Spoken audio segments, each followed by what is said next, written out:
Sto facendo questo video perché vi voglio parlare di Matteo.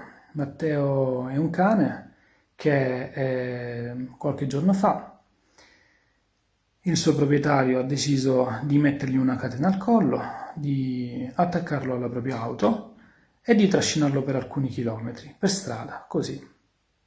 Fortunatamente un ragazzo del paese si è accorto di quello che succedeva ed è riuscito a fermare la macchina ed insieme a dei volontari dell'OIPA, che ringrazio vivamente, mi hanno chiamato e sono venuti in ambulatorio da me.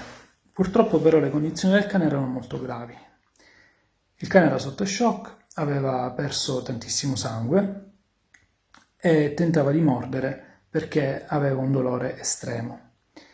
Quindi immediatamente abbiamo effettuato tutte quelle procedure per cercare di salvargli la vita e quindi lo abbiamo incanulato, abbiamo fatto una fluidoterapia, abbiamo somministrato dei forti analgesici e abbiamo cercato di effettuare tutte quelle procedure per cercare di capire quali fossero i problemi reali del cane, oltre quelli che già vedevamo. In pratica, visivamente il cane aveva delle ferite lacero-contuse gravissime. Praticamente si vedevano tutti i tessuti, tutti i tenni, tutti i legamenti, perfino delle ossa erano esposte. Le condizioni del cane precipitavano. Il polso era molle, era tachicardico, era sempre più debole. Abbiamo cercato di prendere il sangue e di fare delle radiografie. Purtroppo, in pochi minuti il cane ha smesso di respirare e abbiamo cercato di rianimarlo. È stato identificato l'uomo che il pomeriggio del 7 maggio a Priolo, Siracusa, ha barbaramente ucciso il suo cane. A incastrarlo è un video scioccante girato da un altro automobilista. L'uomo è stato messo in stato di fermo dai carabinieri. Chiamo Amelia Loreto, sono la responsabile della delegazione provinciale di OIPA Siracusa.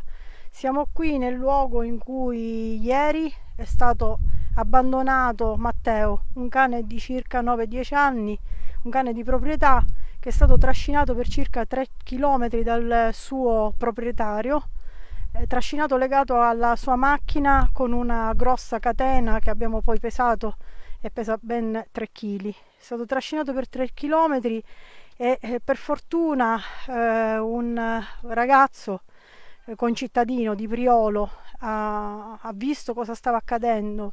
Il ragazzo si chiama Samuele e ha provato a fermare in tutti i modi l'auto che trascinava il cane finché è riuscito a bloccarlo, a fermarlo, ma la persona in questione si è barricata dentro la macchina. Si è barricata dentro, si è chiusa dentro, non ha aperto solo uno spiraglio di finestrino dove ha detto che a lui non importava del cane, a lui importa solo dei suoi nipoti. E a difendere il pensionato di Priolo sono due avvocatesse di Agrigento, Donata Posante e Graziella Vella, che hanno ricevuto minacce di morte e insulti sessisti per aver accettato il caso.